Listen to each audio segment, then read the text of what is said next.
Ashwell Prince completed 1,000 LV County Championship runs for the summer on the second day of Lancashire's match with Northamptonshire at Emirates Old Trafford, a day when Karl Brown again just missed out on a century.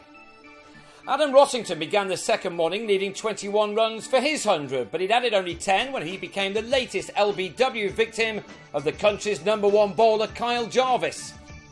Graham White's first championship innings of the summer ended on 0 when, 5 balls later, he edged James Faulkner to Paul Horton at slip. So Stephen Crook now had a role to play with the tail. He helped add 15 with Ollie Stone, who then gave Horton more work to do as wicket number 58 of a remarkable championship season arrived for Jarvis. Northamptonshire had started the day well placed on 388 for 6, but were all out for 438 in the 111th over. Crook, the last to go for 34, when he was held in the deep by Jordan Clark off a Tom Bailey slower ball. Lancashire had wrapped up the innings in an hour of the second day. But they then lost Horton for a duck in the second over of their reply, the ball from Stone not bouncing as the batsman predicted it would.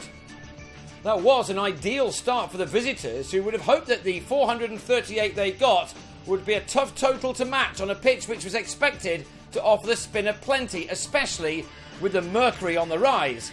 But Alex Davis, promoted to number 3 on the day it was announced that he was on the shortlist for the LV Breakthrough Player Award, showed just why he is in the running for that. He and Brown tried to pick off the runs they could before the slow bowlers were employed, and when they were, Brown quickly went after anything from Rod Keogh, which was either overpitched or dropped in too short. Keogh has had some good moments with the ball this year, and now a fair bit was expected of him on this surface. There was some big turn from time to time, and Brown was missed behind by Rossington, the batsman offering a stumping opportunity. That aside, Brown is just beginning to find some form at the top of the order, and having recently made a 96 against Leicestershire, he was at another 50 here off 111 deliveries, his half-century completed with his 6th 4. He'd now added 100 runs for the second wicket with Davis, who was well taken down the leg side by Rossington off Keogh on 51 to end that partnership on 109. That brought Prince in before tea, and he, as ever, made a start, taking his side to a total of 131 for 2 at the break. Prince began this innings needing 61 to get to 1,000 in this competition this year.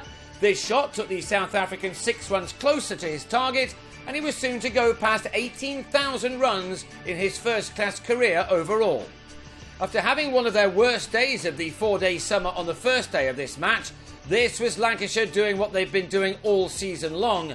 Brown and Prince were establishing a very healthy partnership by now. Prince's stats for this summer are nothing short of remarkable, especially when you think he was going to retire at the end of the last one. This shot took him to the 50 mark for the 8th time from 14 innings this year, 4 of which he's converted into 100.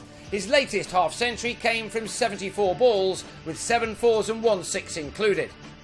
Another boundary now had him past the 61 runs he needed to get to 1,000 for the championship season. He took his stand with Brown to 116, only for the latter to edge a cut-off White to Stone, who clung on to deny Brown his second first-class 100. He's getting closer, that 96 in the last game being bettered by 1 run on this occasion. Stone was in the action at slip again 5 overs later, and this time it was the big wicket of Prince, who was on his way for 83 half an hour before the close. Stephen Croft and Faulkner ensured that the visitors had nothing more to cheer about.